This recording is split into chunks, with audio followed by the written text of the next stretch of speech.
Hello, my curious friends. Welcome back to Happy Sleep, where curious minds find answers to their curiosities. I'm so glad you're here with us today because we're about to dive into something that's going to completely shift how you see yourself and the universe you live in. Take a deep breath with me. Feel the air filling your lungs. Notice the sensation of your body sitting or standing wherever you are right now. Maybe you're on your couch with your phone or at your desk or even lying in bed getting ready to drift off to sleep. And right now, in this exact moment, you're having an experience. You're aware, you're conscious. But what is that? I mean, really, what is this strange, invisible thing behind your eyes that's watching these words enter your mind? Where does it come from? And here's the real kicker that we're going to explore together today. What if I told you that this very consciousness, this sense of being you, might not be generated by your brain at all? What if it's actually something much more fundamental, something woven into the very fabric of the universe itself, something that quantum physics, yes, that weird, spooky science about particles that can be in two places at once, might finally be able to explain? Before we go any further, I want to ask you a huge favor that's going to make this conversation even more meaningful. Right now, I want you to pause for just a second. I know, you want to keep watching, but trust me on this, and I want you to look at where you are. What city, what country, and what time is it right now? Is it morning where you are with sunlight streaming through your window? Is it the middle of the night and you're watching this when you should be sleeping? Drop that information in the comments below. Tell me your location and the time you're watching this. I read every single comment, and I'm genuinely curious about where in the world all of you are joining us from. And while you're down there, if you're finding this fascinating so far, and I promise you, it's about to get even more mind-bending, go ahead and smash that like button for me. It helps more than you know, and it tells the algorithm that this kind of deep, thought-provoking content is something you want to see more of. And if you haven't subscribed yet, what are you waiting for? Hit that subscribe button and ring the notification bell so you never miss when we explore the biggest mysteries of existence together. All right, now that we've got that out of the way, let's dive into the rabbit hole. Let's talk about the entangled mind. Imagine for a moment that you're holding a coin, a simple, ordinary quarter. You flip it into the air and it spins, catching the light as it tumbles end over end. Now, while it's still spinning, before it lands in your palm, ask yourself, is it heads or tails? The obvious answer is that it's both. It's in a state of potential. It could be heads, it could be tails, but until you catch it and look, it's neither and both at the same time. That, my friend, in the simplest terms I can give you, is superposition. It's one of the core principles of quantum mechanics, and it's absolutely bonkers when you really think about it. A quantum particle, like an electron or a photon, can exist in multiple states simultaneously. It's not here or there, it's here and there. It's not spinning up or spinning down, it's doing both at once. And this isn't just some theoretical mumbo-jumbo. We've proven this in laboratories thousands of times over. The most famous experiment that demonstrates this is the double-slit experiment. And I'm going to walk you through it step by step, because it's crucial to understanding everything else we're going to talk about. Picture a wall with two vertical slits in it, like two narrow doorways side by side. On one side of this wall, you have a device that shoots particles, let's say electrons, which are tiny bits of matter, one at a time, like a microscopic baseball pitcher. On the other side, you have a detector screen that can show where each electron lands. Now, if electrons were just tiny bullets, little chunks of matter, you'd expect them to go through either the left slit or the right slit, and over time, you'd see two bright stripes on your detector screen, right behind each slit. That's what common sense tells us should happen, but that's not what happens at all. When you shoot electrons one at a time through those two slits, the pattern that builds up on the detector screen is an interference pattern, a series of bright and dark bands, like ripples overlapping each other. This pattern only makes sense if each single electron goes through both slits simultaneously, interfering with itself like a wave. The electron is in a state of superposition, existing in multiple places at once. It's only when you place a detector at the slits to try to catch the electron in the act of going through one slit or the other that something even weirder happens.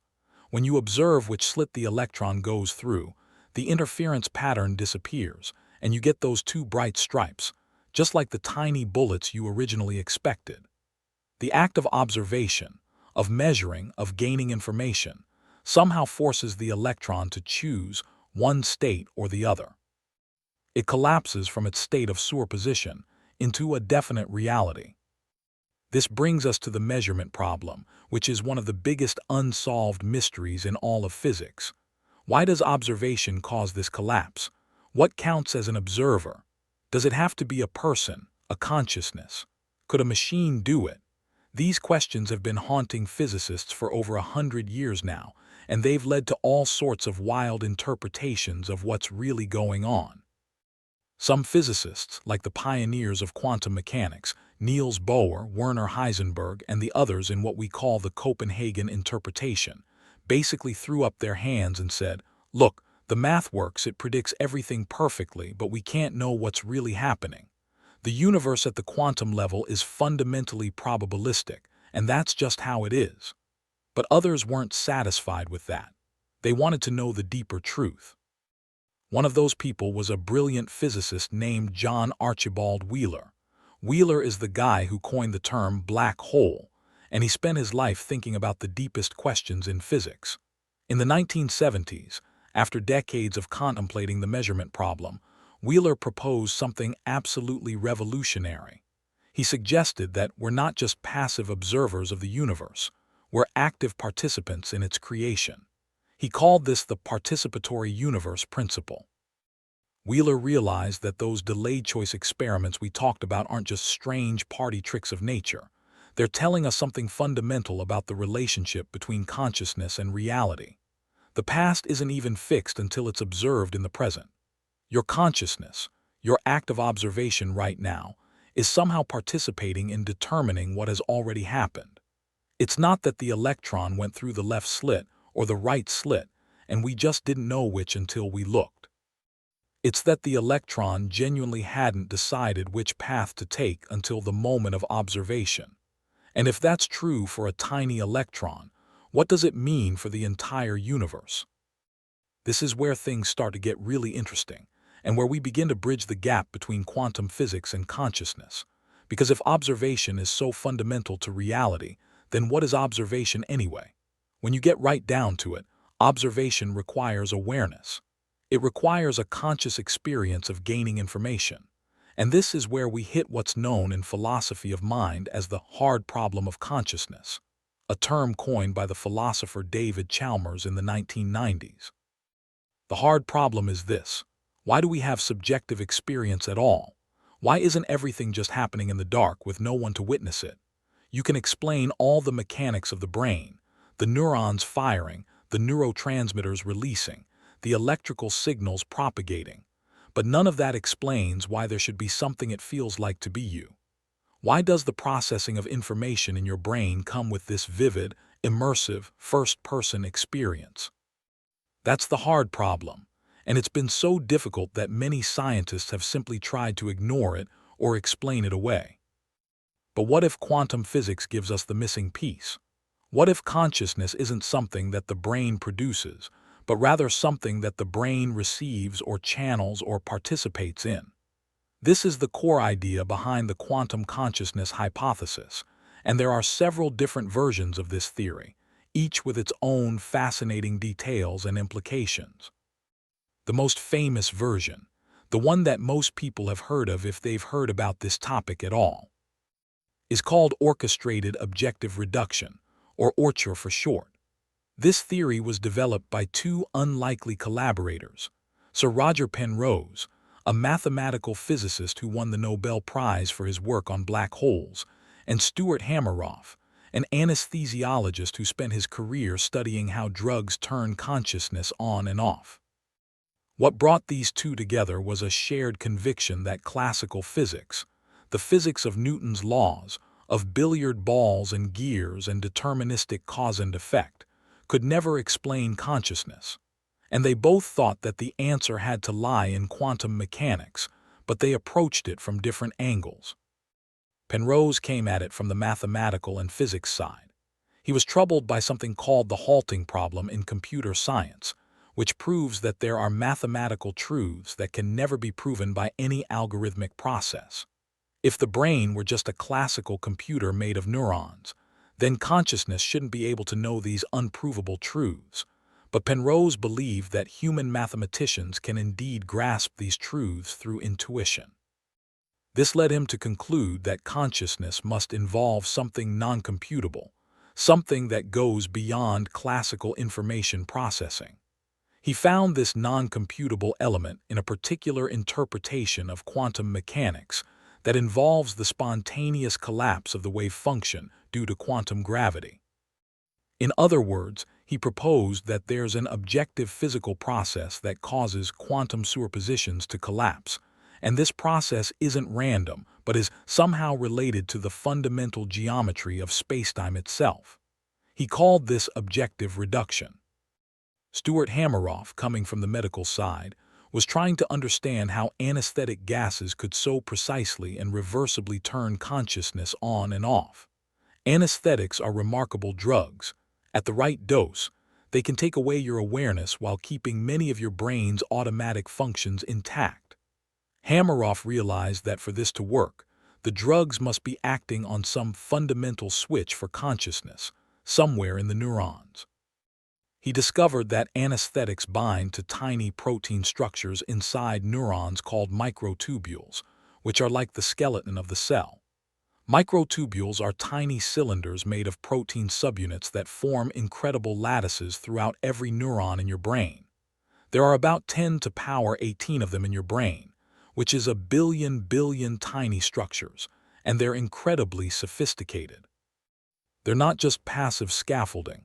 They're highly dynamic, they process information, they change shape, and they even have electrical properties.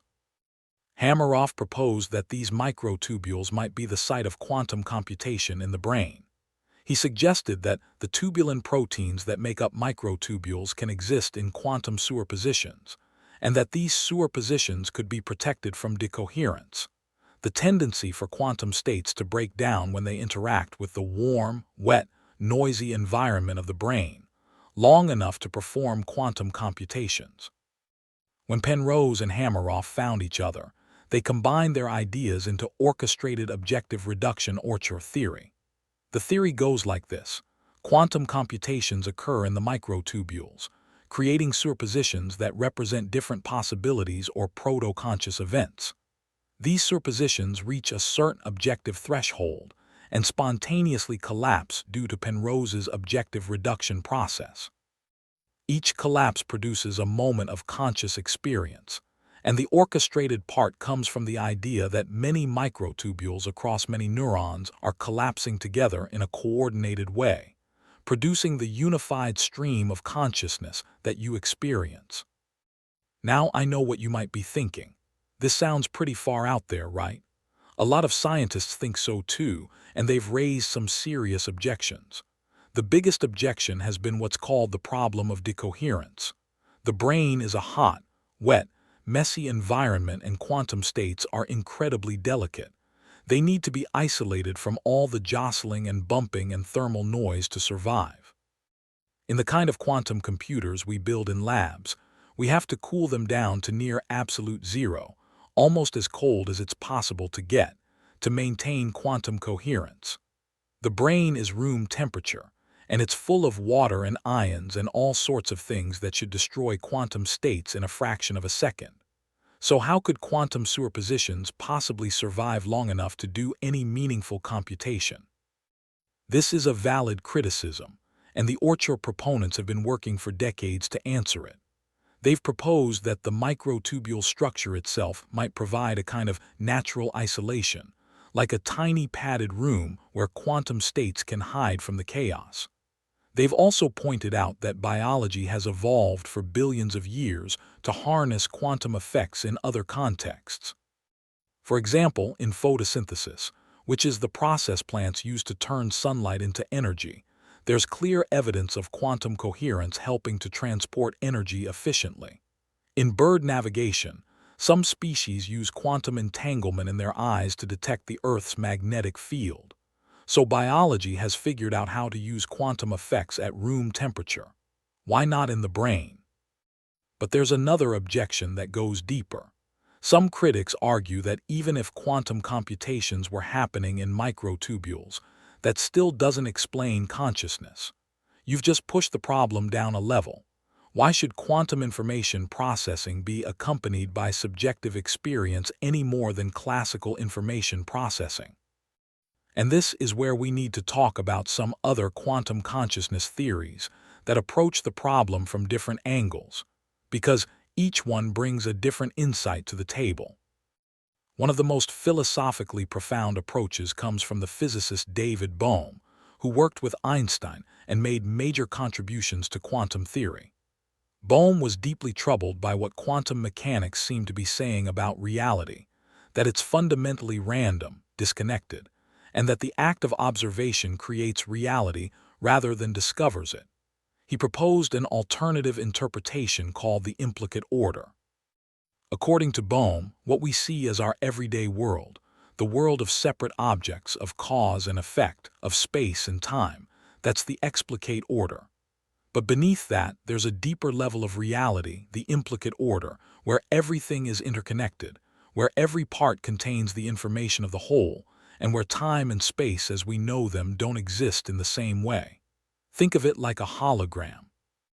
In a hologram, if you shine a laser through any piece of the holographic plate, you can reconstruct the entire image. The whole is contained in every part. Bohm suggested that consciousness arises from this implicate order. Our individual consciousness is like a ripple on the surface of this deeper, universal consciousness that's the ground of all being. When we have the experience of intuition, or creativity, or mystical experience, we're tapping into this deeper implicate order where information flows freely beyond the constraints of space and time. This connects beautifully with something called the holographic principle, which emerged from physics in the 1990s when scientists were trying to understand black holes. They discovered that all the information contained in a three-dimensional volume of space can be encoded on the two-dimensional boundary of that space. It's as if our three-dimensional reality is a projection from a deeper two-dimensional informational reality. This sounds like science fiction, but it's now a respected, if speculative, idea in theoretical physics.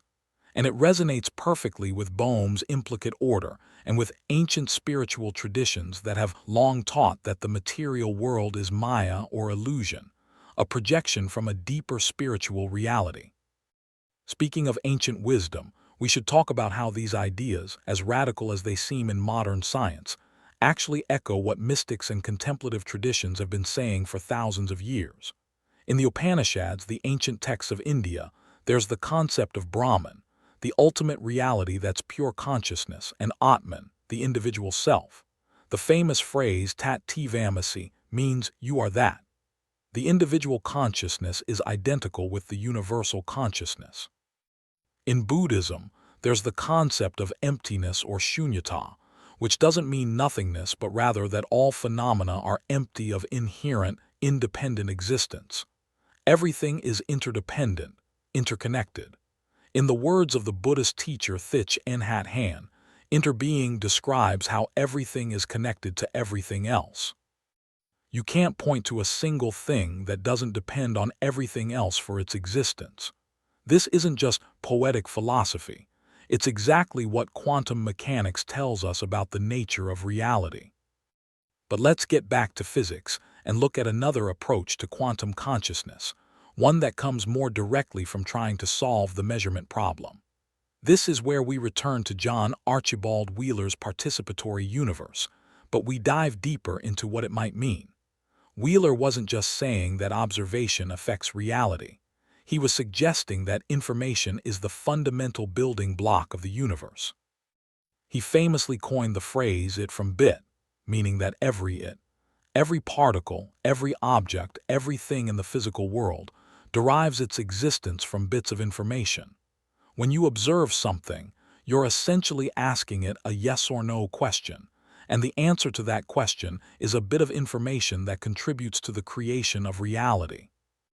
This leads us to a more recent and mathematically rigorous approach called quantum information theory of consciousness, developed by physicists like Dirk K.F. Major and others. This approach treats consciousness as a fundamental quantum information field. In this view, the brain doesn't produce consciousness. Rather, consciousness is a universal field of potential information, and the brain is a kind of receiver or antenna that tunes into this field and extracts specific information from it, collapsing it into your individual experience. Think of it like your radio. The music isn't produced by the radio. It's transmitted through the air as electromagnetic waves. The radio just receives and decodes those waves into sound. Your brain might be doing something similar, with a universal consciousness field. This field could be what physicists call the quantum vacuum. In quantum field theory, the vacuum isn't empty at all. It's teeming with virtual particles popping in and out of existence, with quantum fluctuations, with potential energy. It's the ground state of all fields, the origin of everything that exists. What if consciousness is embedded in this quantum vacuum? What if the vacuum itself has proto-conscious properties? This idea actually has a name: panprotopsychism, the belief that consciousness is a fundamental feature of all matter, even at the most basic level. Now, I want to take a moment here to address something important. You might be listening to all this and thinking, this sounds like New Age nonsense dressed up in scientific language. And you know what? There is a lot of that out there. There's a lot of people who take these ideas and run wild with them, making claims that aren't supported by science. But what we're talking about here are actual scientific hypotheses proposed by serious physicists, published in peer-reviewed journals, debated at academic conferences. That doesn't mean they're proven, far from it. These are speculative theories at the cutting edge of science, but they're not pseudoscience. They're attempts to solve genuine scientific and philosophical problems that have stumped us for centuries. Let's talk for a moment about some of the experimental evidence that makes scientists take these ideas seriously. Because while direct proof that consciousness is quantum is still elusive, there are some fascinating findings that at least open the door to the possibility. One of the most intriguing areas of research involves what's called quantum cognition. This isn't the same as quantum consciousness.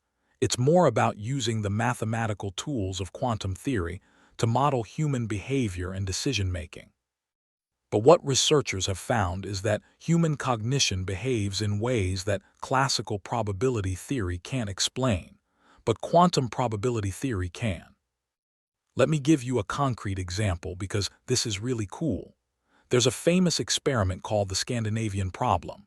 Researchers tell participants, the Scandinavian peninsula is the European area with the greatest percentage of people with blonde hair and blue eyes. Then they ask, which is more probable, that a randomly chosen Scandinavian person has blonde hair, or that they have both blonde hair and blue eyes? Now, according to classical probability, the second option must be less probable, because it's more specific. The probability of two things being true together is always less than or equal to the probability of one of them being true. But what researchers find is that many people judge the combination to be more probable than just having blonde hair.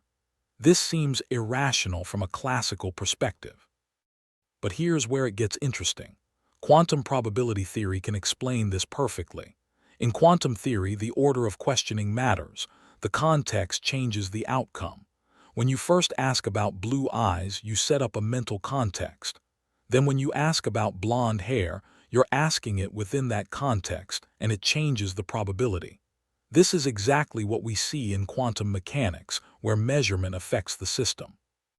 This doesn't prove that the brain is using quantum mechanics, but it shows that our cognitive processes follow patterns that match quantum probability better than classical probability.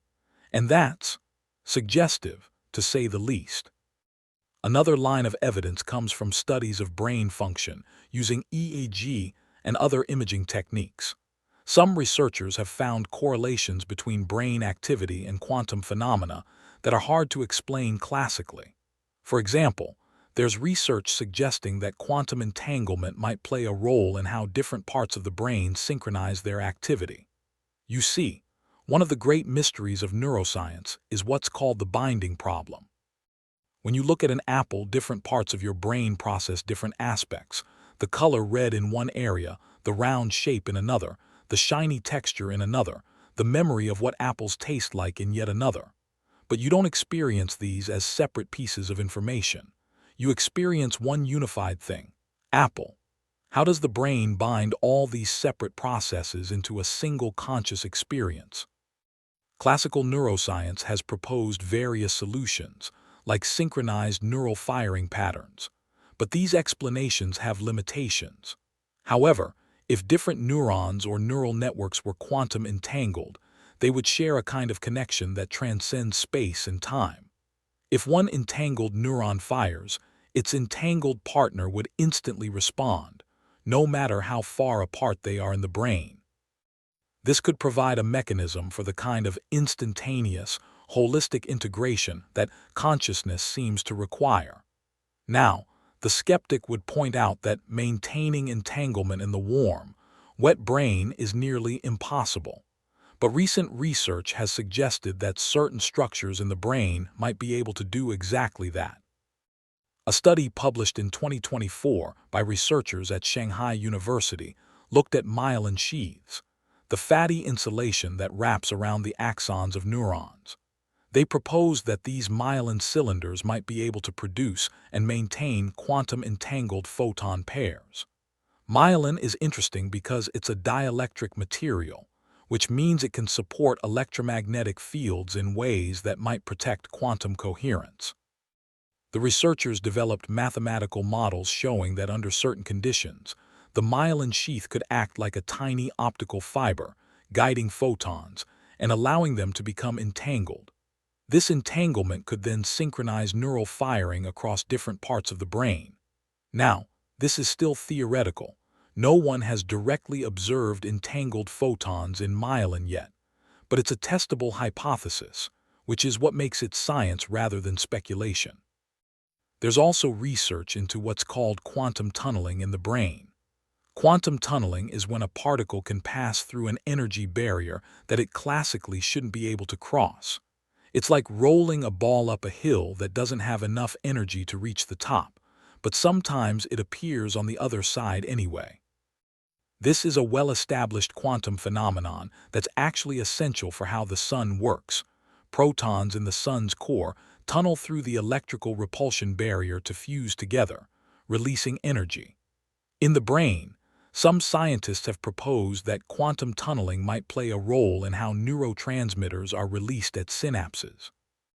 The idea is that the vesicles containing neurotransmitters might be able to fuse with the cell membrane through quantum tunneling, which would be a much more precise and rapid process than classical models would allow.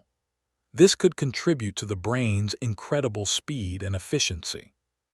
But perhaps the most direct attempts to test quantum consciousness theories have involved studies of microtubules.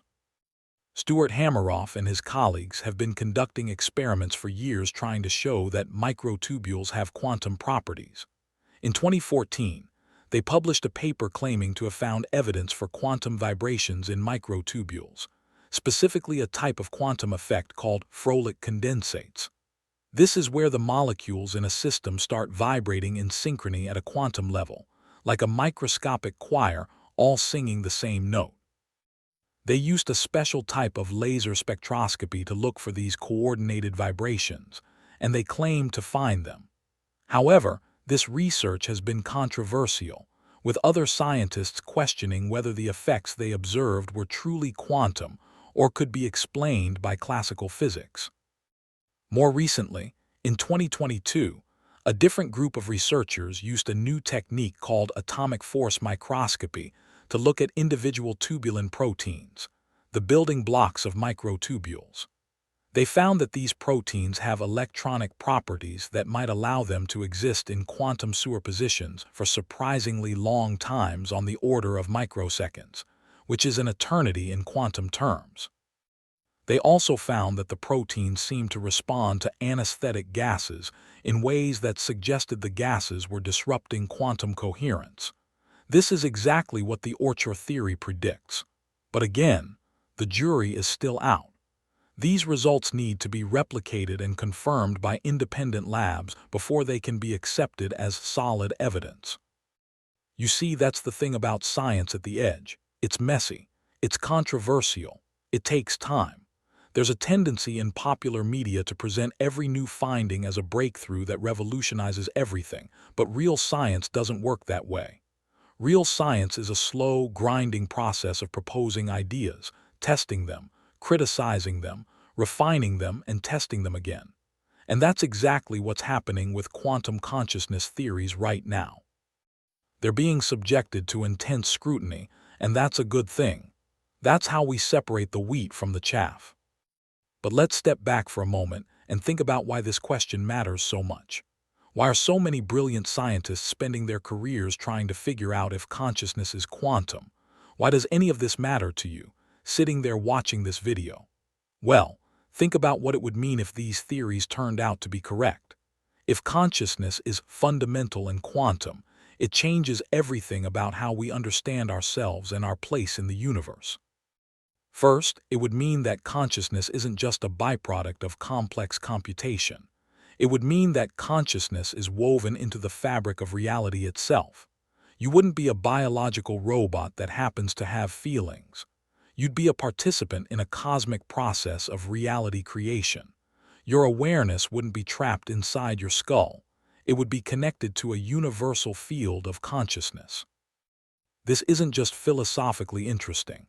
It has practical implications for how we think about mental health, about meditation, about spiritual experiences. If consciousness is fundamental, then practices that alter consciousness, like meditation, psychedelics, or even just spending time in nature, might be tapping into deep principles of how reality works, not just changing brain chemistry. Second, it would mean that we're all fundamentally connected in ways that we barely understand. Quantum entanglement shows us that particles that have interacted remain connected regardless of distance.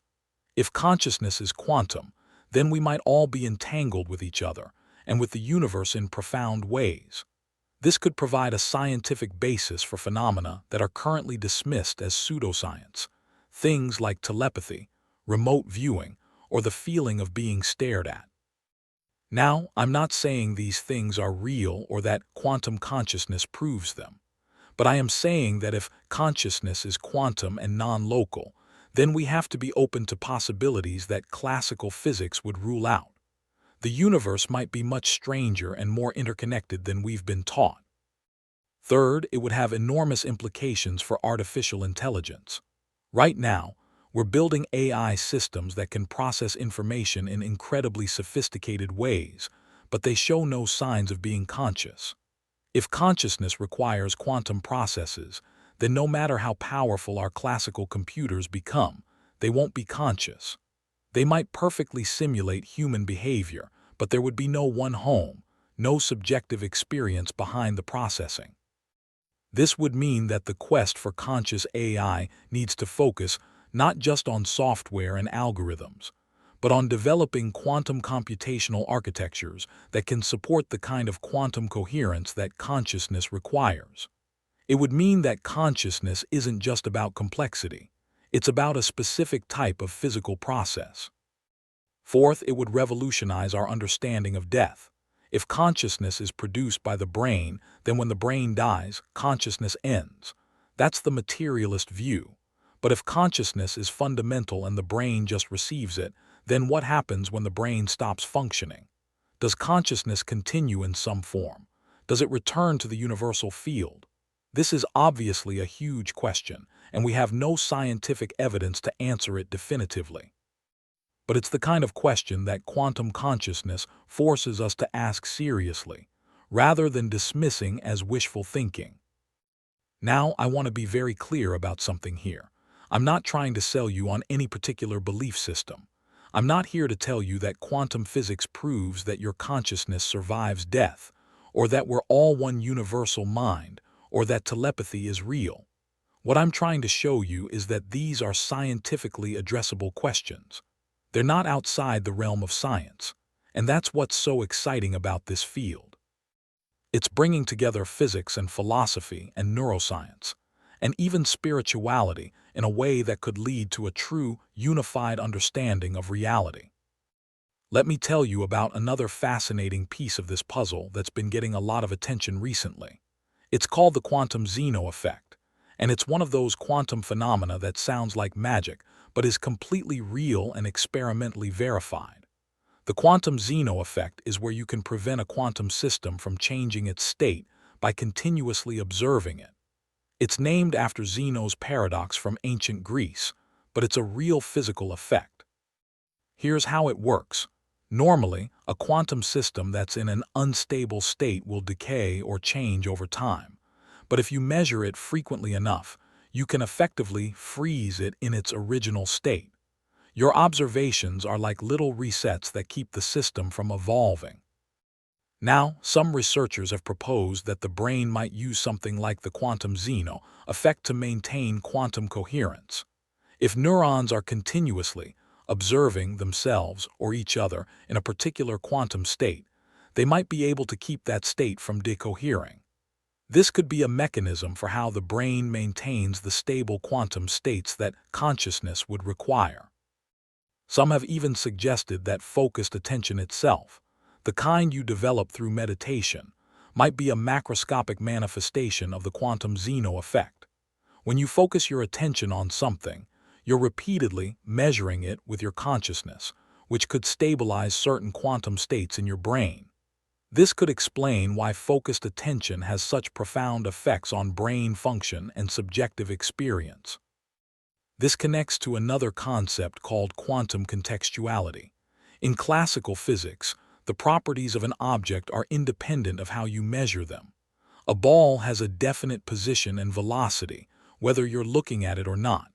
But in quantum mechanics, the properties of a particle depend on the context of measurement. The way you set up your experiment determines what properties you can see. Some researchers have suggested that this quantum contextuality might explain certain features of consciousness, like how our expectations and beliefs can shape what we perceive. When you look at an ambiguous image like the famous face-vase illusion, where you can see either two faces or a vase depending on how you interpret it, your conscious perception flips between possibilities. Some have proposed that this is analogous to quantum contextuality, where the measurement context determines the outcome. We could also talk about the role of quantum theory in understanding memory. There's fascinating research suggesting that memory might be stored as quantum states rather than classical patterns of neural connections.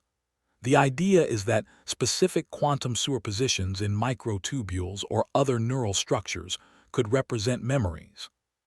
When you recall something, you're collapsing these superpositions in a particular way, reconstructing the memory.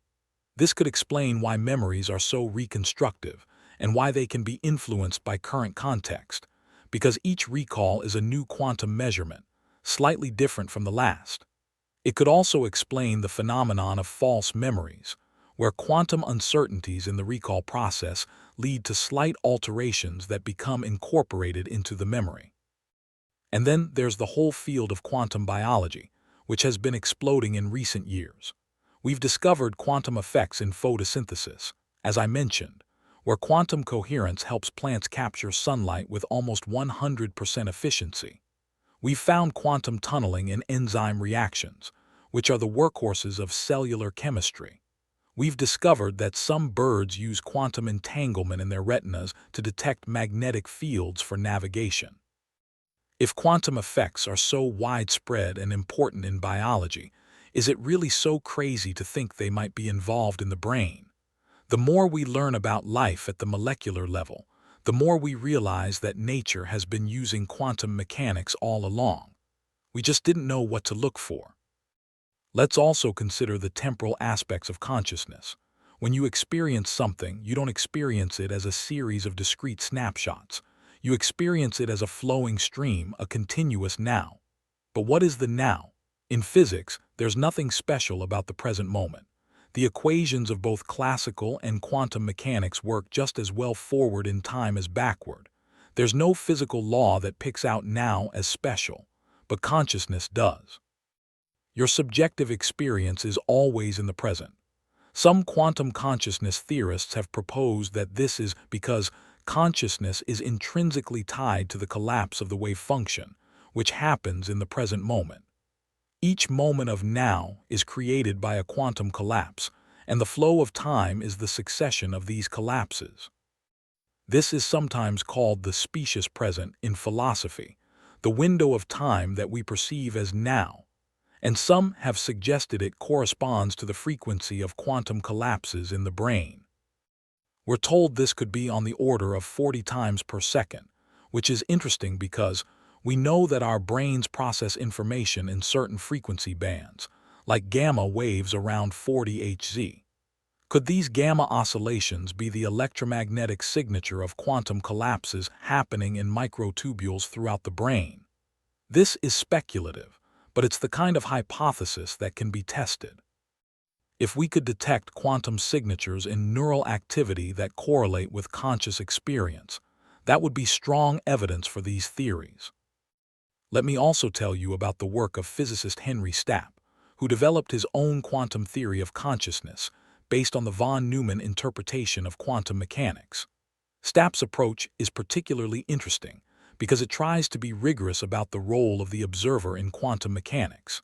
He points out that in the standard von Neumann formulation, there's what's called the Heisenberg cut, the line between the quantum system being observed and the classical measuring apparatus. But Stapp argues that this cut is arbitrary.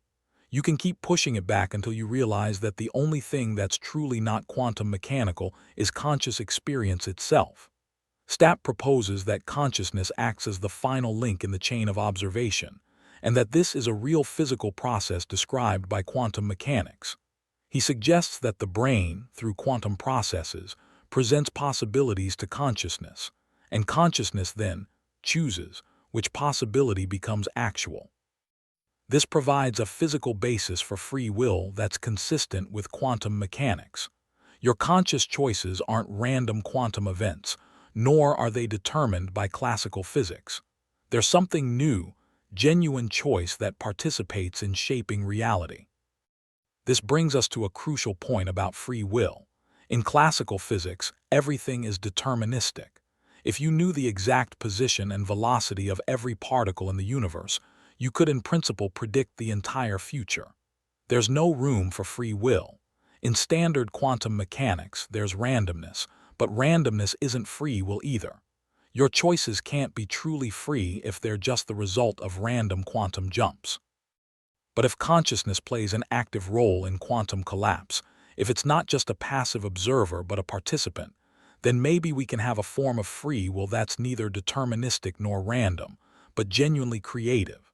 This is deeply appealing because it matches our lived experience. We feel like we have choices. We feel like our decisions matter.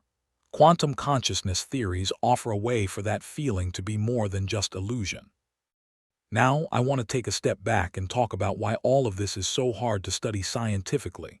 Consciousness is subjective by definition. It's a first-person phenomenon.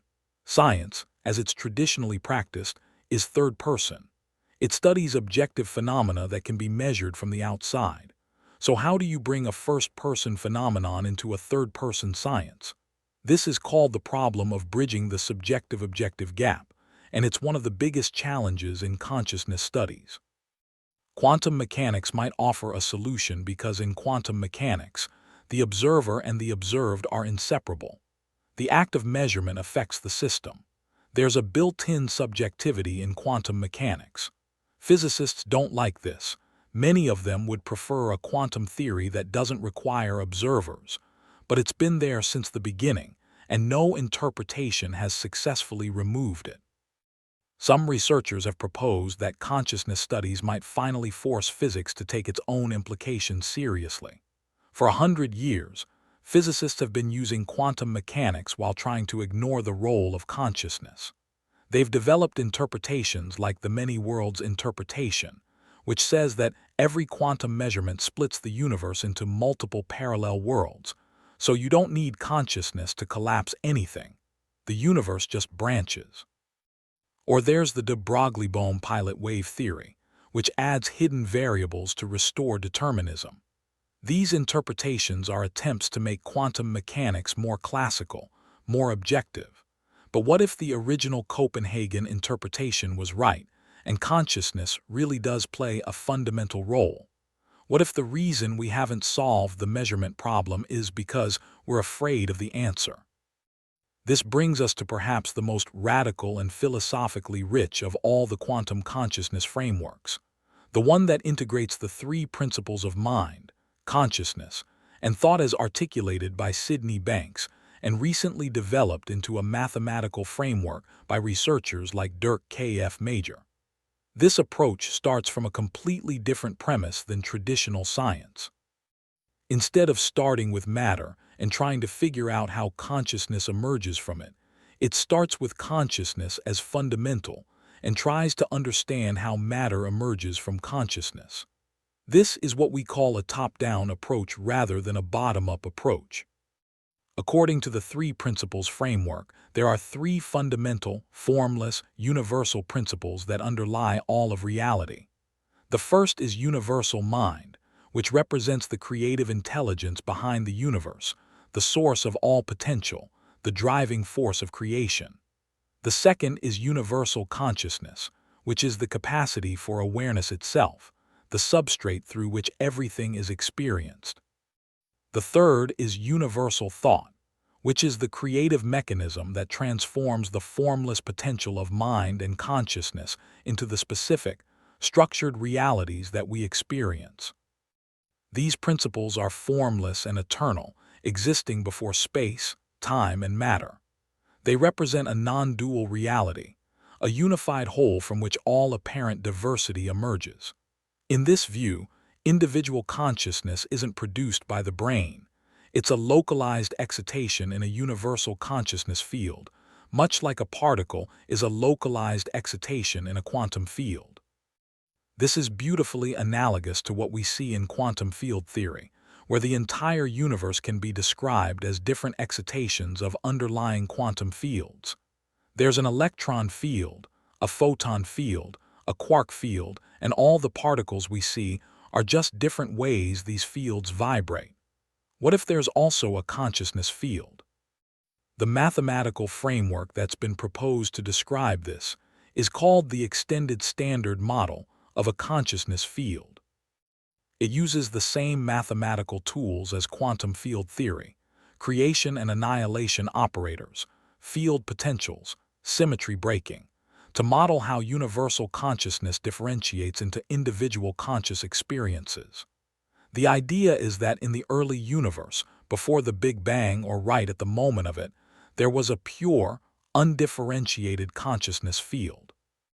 As the universe cooled and symmetries broke, just like we know happened with the other fundamental forces, this consciousness field differentiated. Localized excitations emerged, corresponding to what we now experience as individual consciousness. This framework makes some fascinating predictions. It suggests that the brain should show quantum signatures that correlate with conscious experience. It predicts that consciousness should show non-local effects, meaning that what happens in one brain could instantaneously affect another under certain conditions. It suggests that death should be a process of the individual excitation dissolving back into the universal field, like a wave returning to the ocean.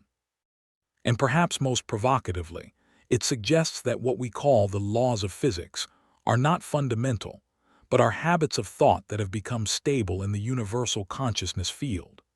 This echoes the ideas of some philosophers who have suggested that the regularities we see in nature, why the laws of physics are constant, might be explained by the fact that consciousness has settled into stable patterns of observation. Let's explore this idea a bit more because it's so radical. In quantum mechanics, we have something called the Born rule, which tells us the probability of getting a particular outcome when we measure a quantum system. But why does the Born rule work? Why are the probabilities what they are? Could it be that these probabilities reflect the habits of universal consciousness? That over the evolution of the universe, consciousness has developed stable patterns of collapsing possibilities into actualities, and these patterns now appear to us as the laws of nature. This would mean that the universe isn't a machine running on predetermined laws. It's a living, conscious process that's constantly creating itself through observation. And we, as conscious beings, are participants in that process. This brings us to another mind-bending concept: the role of time in quantum consciousness. In standard physics, time is treated as just another dimension like space. The equations are time-symmetric, they work forwards and backwards, but in our experience, time has a direction. There's a clear distinction between past, present, and future. We remember the past, we experience the present, and we can only guess at the future. This directionality of time, what we call the arrow of time, is usually explained by thermodynamics, by the increase of entropy or disorder. But if consciousness is fundamental, maybe the arrow of time comes from consciousness itself. Maybe the flow of time is the flow of conscious moments, each one a quantum collapse that creates a new now. There's a fascinating experiment related to this called the delayed choice quantum eraser experiment.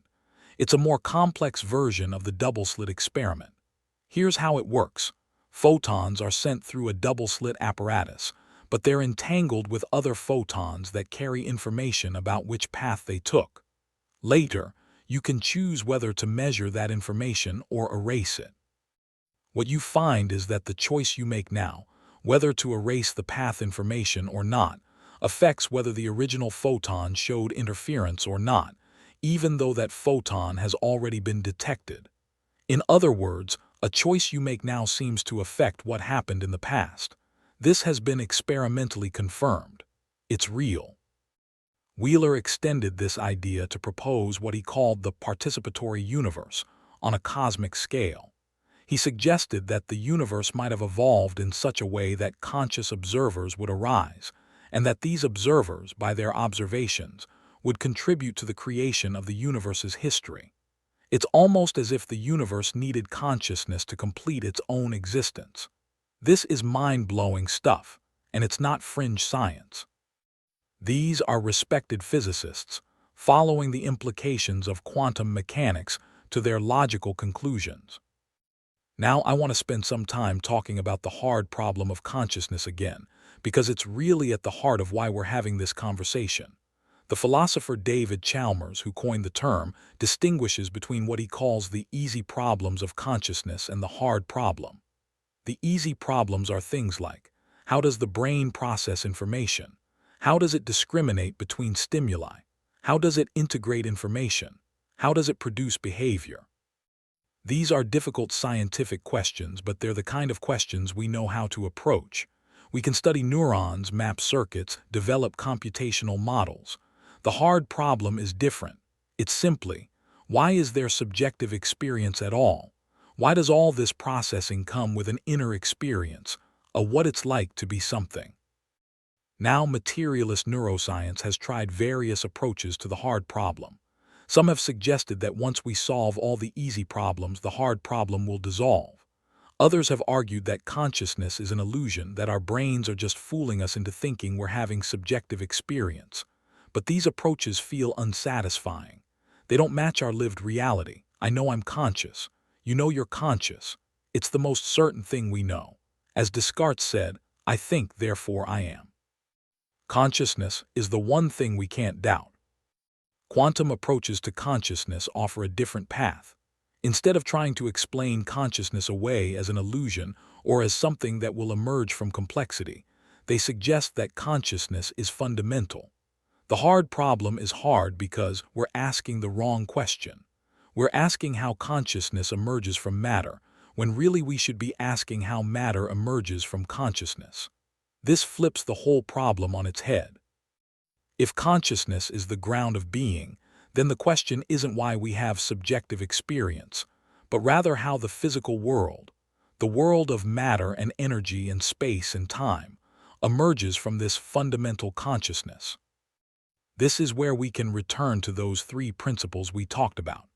If universal mind is the source of all potential, and universal thought is what collapses that potential into specific experiences, and universal consciousness is the capacity for awareness itself, then we have a complete framework. The physical world is what universal thought looks like when it's structured into specific forms.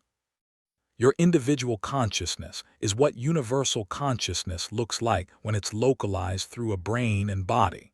And your thoughts and intentions are expressions of universal mind working through you. This framework also gives us a new way to think about the relationship between mind and body. In the standard materialist view, the mind is what the brain does. It's epiphenomenal, meaning it's a byproduct of physical processes.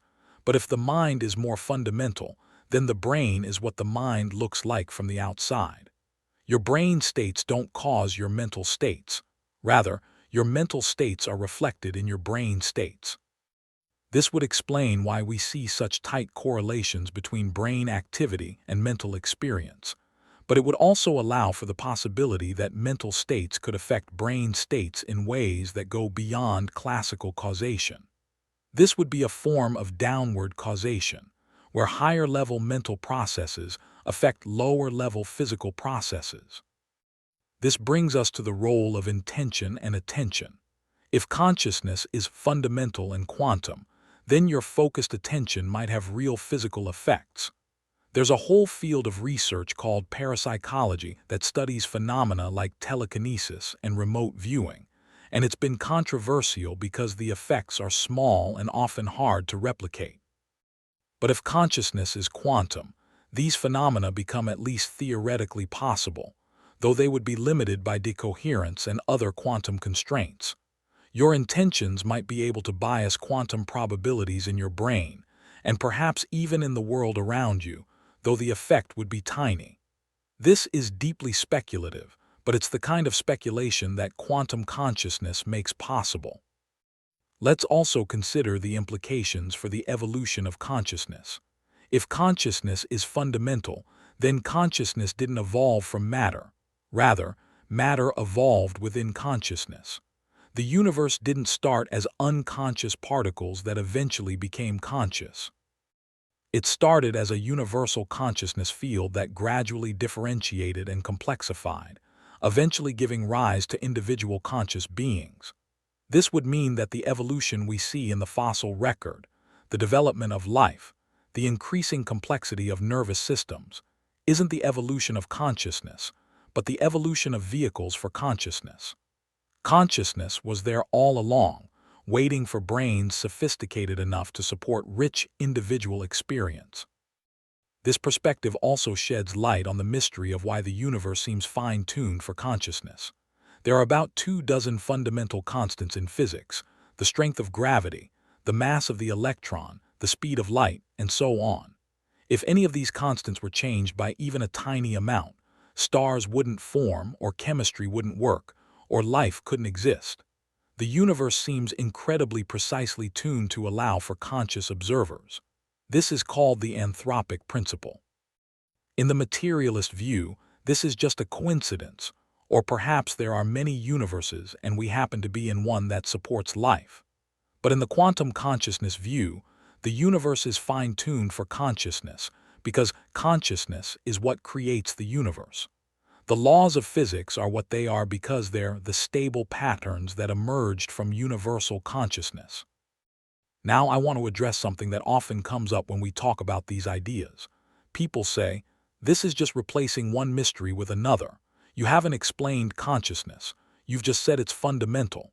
That's just as mysterious as saying it emerges from the brain. And there's some truth to that. Saying consciousness is fundamental doesn't make the mystery go away, but it does reframe it in a way that's more consistent with our experience and with the structure of quantum mechanics.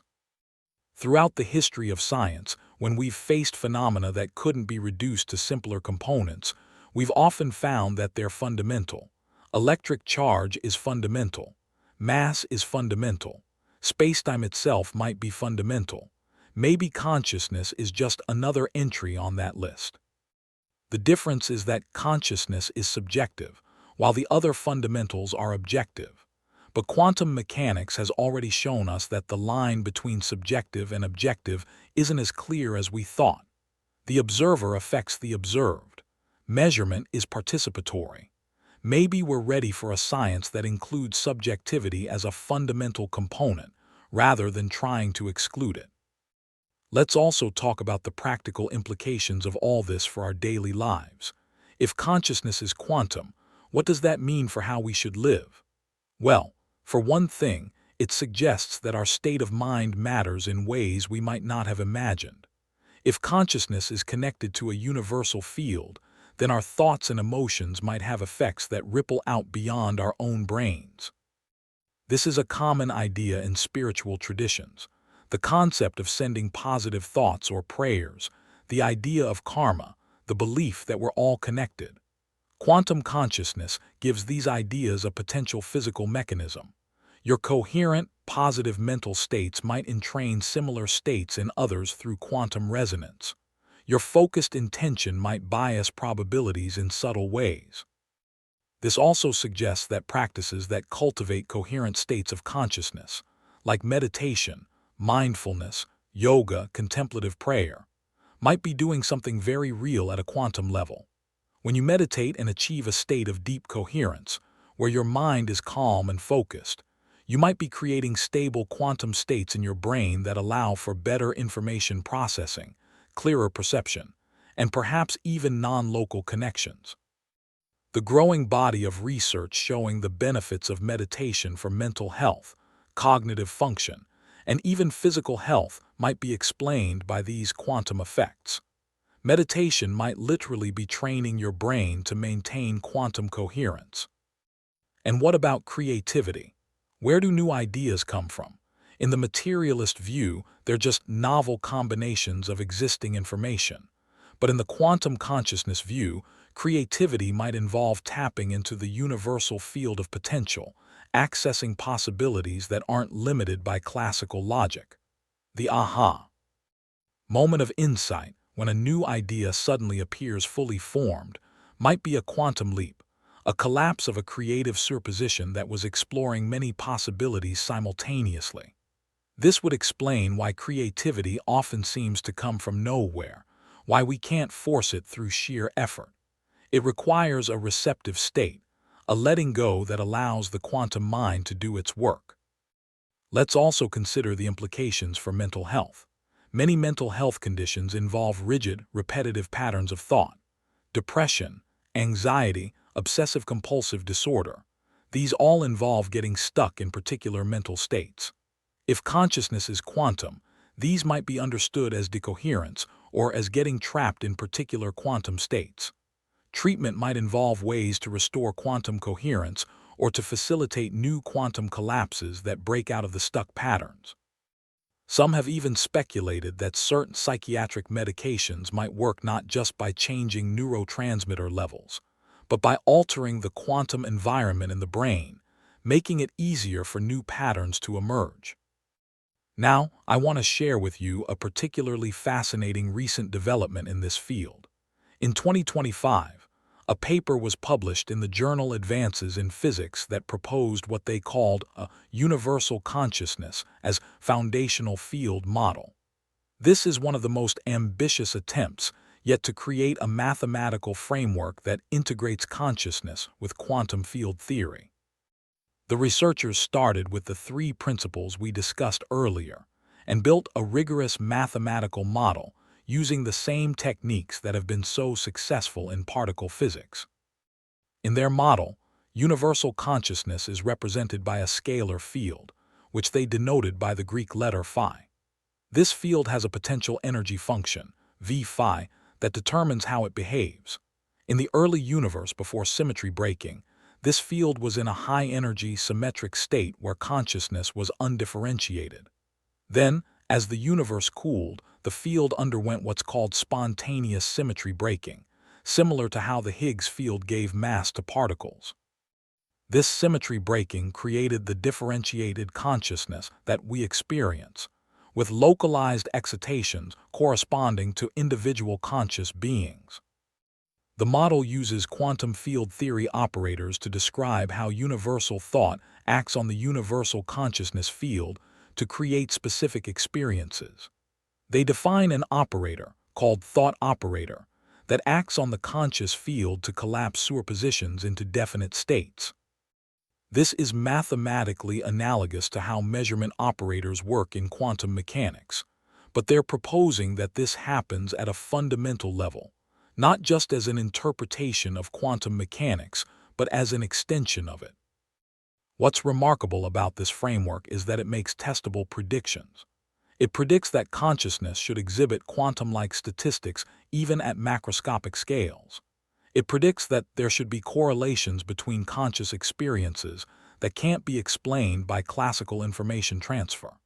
It suggests that near-death experiences might involve the temporary decoherence of the individual consciousness excitation, followed by its reintegration with the universal field. It even suggests that the fine-tuning of universal constants might be explained by the fact that consciousness has to be able to exist for the universe to be observed into being. I know this is getting pretty abstract, so let me bring it back down to earth with an analogy. Think of the universal consciousness field like the ocean. When the ocean is perfectly still, it's just water, undifferentiated, uniform. But when wind blows across it, waves form. Each wave is a localized excitation of the water. It has its own shape, its own momentum, its own temporary existence. But it's never separate from the ocean. It's always made of the same water as every other wave. And eventually, it returns to the stillness from which it came. In this analogy, you are a wave. Your individual consciousness is a temporary pattern in the universal consciousness ocean. You have your own unique experience, your own perspective, your own journey. But you're never separate from the whole. And when you die, you don't cease to exist. You simply return to the ocean, to the undifferentiated consciousness from which you came. This perspective can be incredibly liberating. It means that you're not just a tiny, insignificant speck in a vast, uncaring universe. You're a localized expression of the universe itself. You're the universe experiencing itself through you.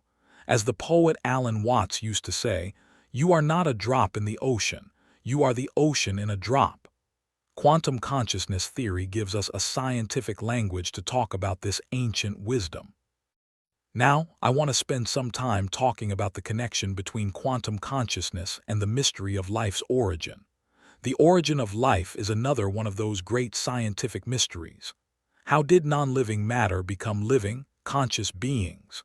The standard story involves chemical evolution, complex molecules forming, self-replicating, eventually leading to cells. But there's a chicken and egg problem.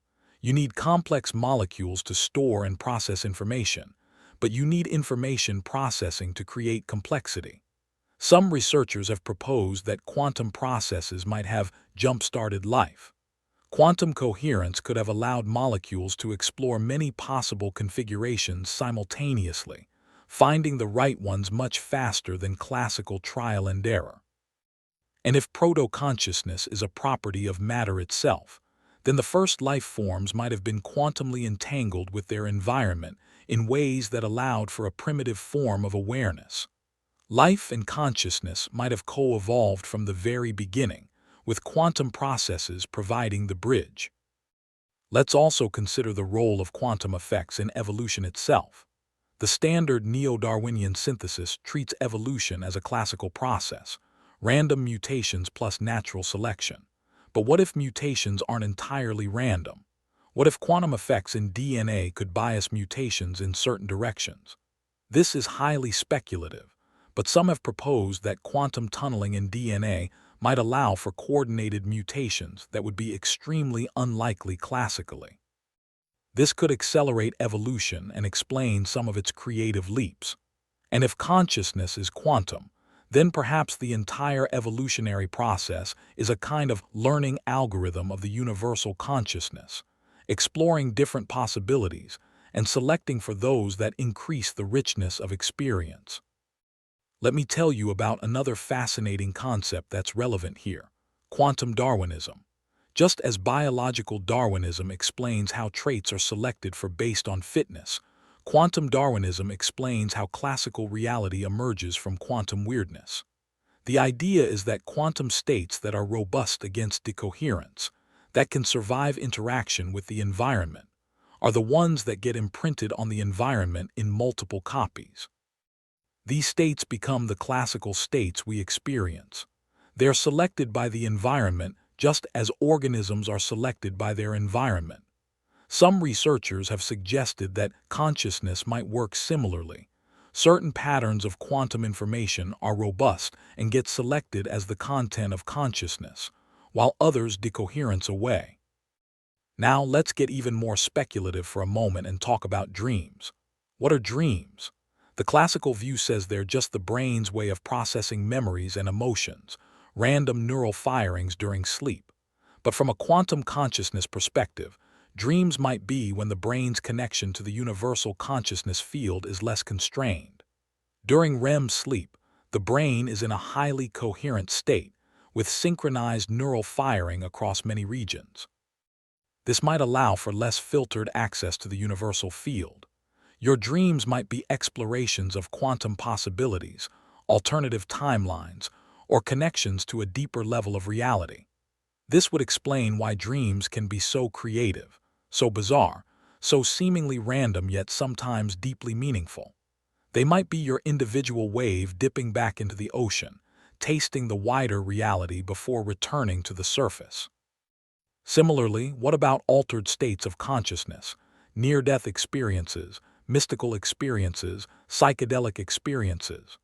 These often involve a sense of unity with the universe, of transcending space and time, of accessing information that seems impossible to know. The materialist view has to dismiss these as hallucinations, as brain malfunctions. But if consciousness is quantum and non-local, these experiences might be temporarily expanded awareness, where the individual excitation broadens and merges more fully with the universal field. The sense of unity, the transcendence of time, the access to universal information, these would be direct perceptions of the implicate order that Bohm talked about. They wouldn't be illusions, they'd be glimpses of a deeper reality. The problem is that these experiences are subjective and hard to verify, but there have been some attempts to study them scientifically. For example, researchers have studied near-death experiences and found that people report remarkably consistent experiences across different cultures and religions. The sense of leaving the body, moving through a tunnel, encountering a bright light, feeling overwhelming love and unity. Skeptics say this is just the brain shutting down, the effects of hypoxia or other physiological changes. But some near-death experiences include veridical information, accurate details about events that happened while the person was clinically dead, sometimes in other rooms or even other locations. If even a fraction of these reports are accurate, they would be very difficult to explain classically but would make perfect sense in a quantum consciousness framework. Psychedelic research is also relevant here. Brain imaging studies show that psychedelics actually decrease brain activity in certain critical hubs, particularly the default mode network, which is involved in the sense of self. At the same time, they increase connectivity across different brain regions. Some researchers have suggested that psychedelics reduce the brain's ability to maintain the normal ego structure that keeps consciousness localized. This allows for a broader, less filtered experience of the universal consciousness field.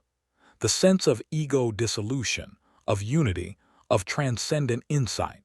These could be genuine perceptions of a more fundamental reality, not just drug-induced hallucinations. Now, I need to emphasize again that all of this is highly speculative. We don't have definitive proof, but the point is that these are testable hypotheses. We can design experiments to look for quantum signatures in brain activity during these altered states. We can test for non-local correlations between the brains of people who are deeply connected, like meditating together or under the influence of psychedelics. We can look for violations of classical probability in cognitive tasks.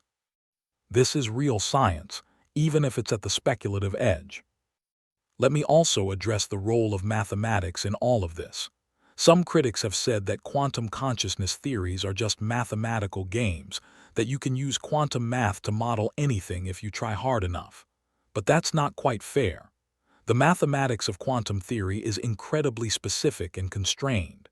You can't just make it do whatever you want. It has rules, symmetries, constraints. The fact that quantum mathematics can successfully model aspects of cognition and consciousness that classical mathematics struggles with is significant.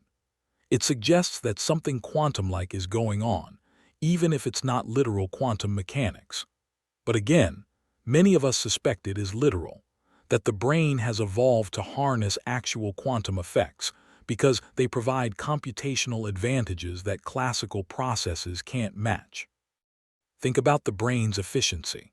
Your brain uses about 20 watts of power, about the same as a dim light bulb, yet it performs computations that would require megawatts of power in a classical supercomputer.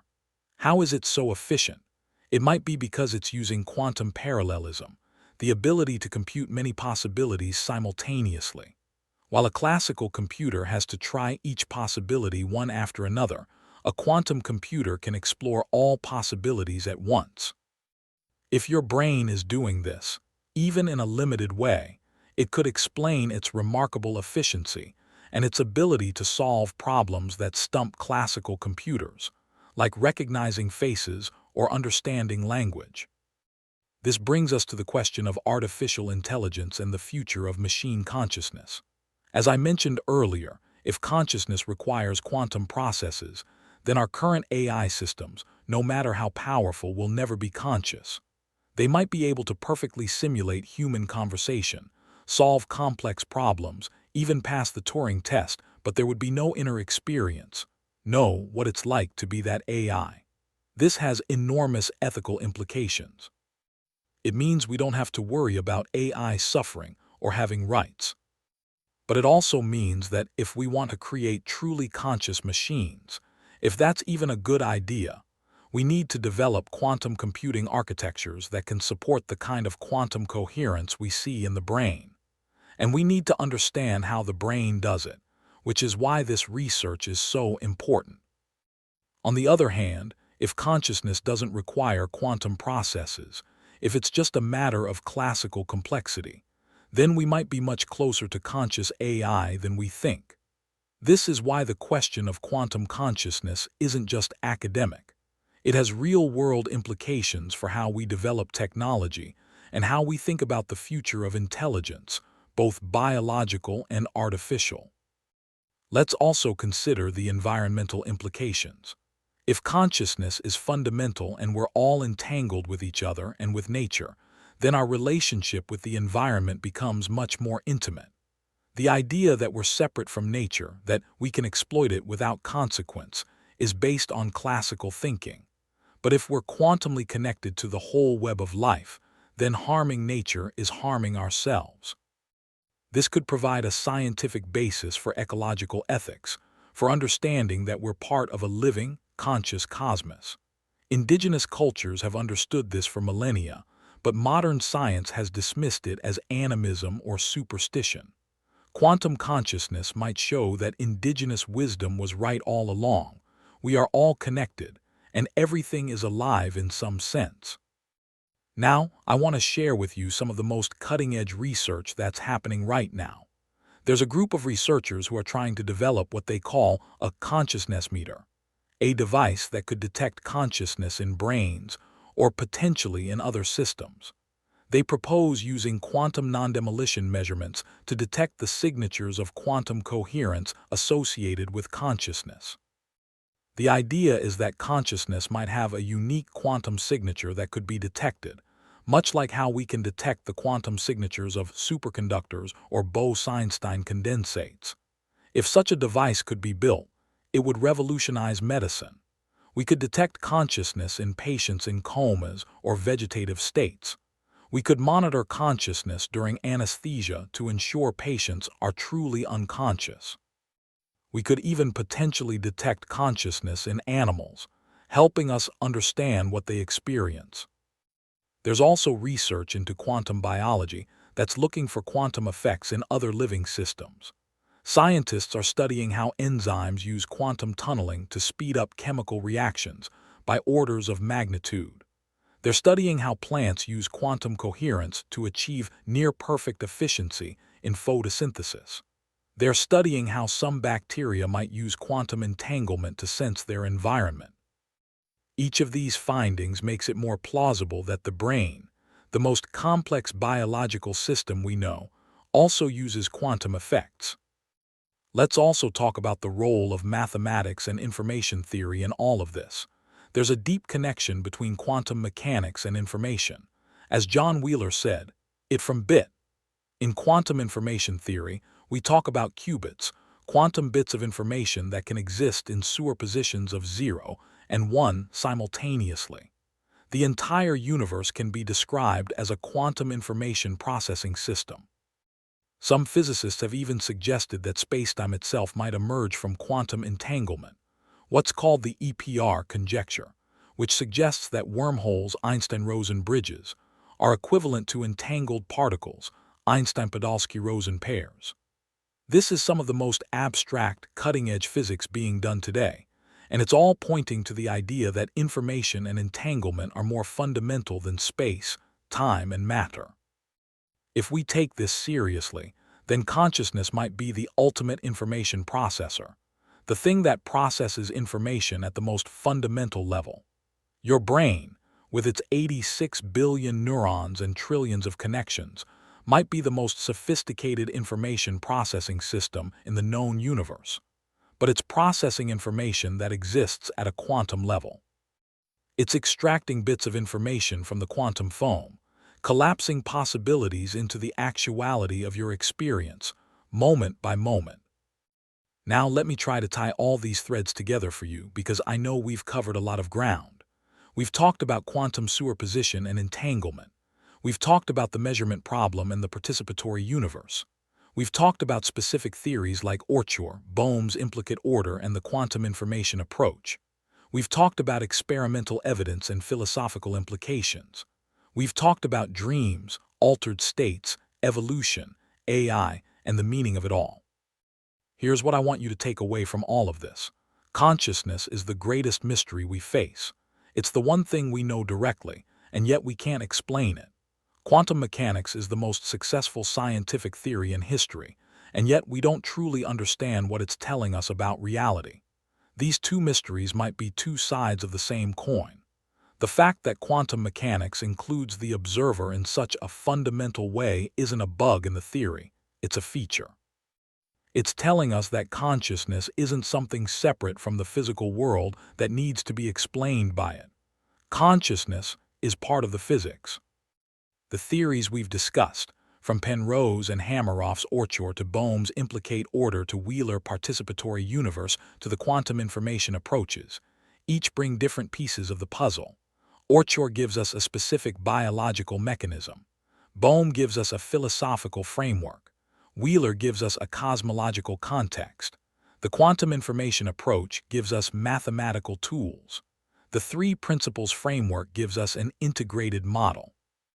None of these might be the complete answer, but together they're painting a picture of reality that's very different from the clockwork universe of classical physics. We're moving toward what some call a post-materialist science, a science that recognizes that matter isn't the only fundamental thing, that consciousness and information might be equally fundamental, if not more so. This doesn't mean abandoning materialism entirely. Materialism has given us incredible insights and technologies. It means expanding beyond it, recognizing that the universe is richer and stranger than materialism alone can capture. So where does this leave us? What should we do with this information? First, I think we should stay open-minded but critical. We should demand evidence but not be so closed-minded that we dismiss new ideas just because they sound strange. Quantum mechanics sounded strange when it was first proposed. Relativity sounded strange. Every major scientific revolution has seemed crazy at first. Second, we should pay attention to our own experience. Meditation, mindfulness, contemplation, these aren't just relaxation techniques. They might be ways of exploring the quantum nature of consciousness firsthand. When you sit in meditation and achieve a state of deep coherence, you might be experiencing what a quantum consciousness state feels like from the inside. When you have a moment of profound insight or creativity, you might be witnessing a quantum leap in your own mental processing. Third, we should think about the ethical implications. If we're all quantumly entangled, if we're all expressions of a universal consciousness, then how we treat each other matters deeply. The golden rule, treat others as you want to be treated, might be literally true at a quantum level. Harming others would be harming yourself. Compassion and empathy might be reflections of the underlying unity of consciousness. Fourth, we should support more research. This field is still underfunded and often marginalized because it's seen as too speculative. But some of our greatest scientific breakthroughs came from speculating about the nature of reality. We need more experiments testing quantum effects in the brain. We need more sophisticated mathematical models. We need interdisciplinary collaboration between physicists, neuroscientists, philosophers, and contemplatives. We need open minds and rigorous methods. And finally, we should cultivate a sense of wonder. The universe is far stranger and more magnificent than we ever imagined. The fact that you're sitting there right now, conscious, aware, able to think about your own consciousness and its place in the cosmos, that's a miracle. Whether it's a miracle of classical biology reaching some threshold of complexity, or a miracle of quantum physics participating in cosmic self-awareness, it's still a miracle. Before we wrap up, I want to circle back to you. Yes, you, the person watching this video, think about what you are. You're a collection of atoms, carbon, hydrogen, oxygen, nitrogen, that were forged in the hearts of stars billions of years ago. Those atoms have been recycled through supernovae, through interstellar dust clouds, through the formation of planets, through the origin of life, through billions of years of evolution. And now, for a brief moment, they have come together in a pattern so complex that it can reflect on itself, can ask questions about its own nature, can watch a YouTube video about quantum consciousness at whatever time it is where you are right now.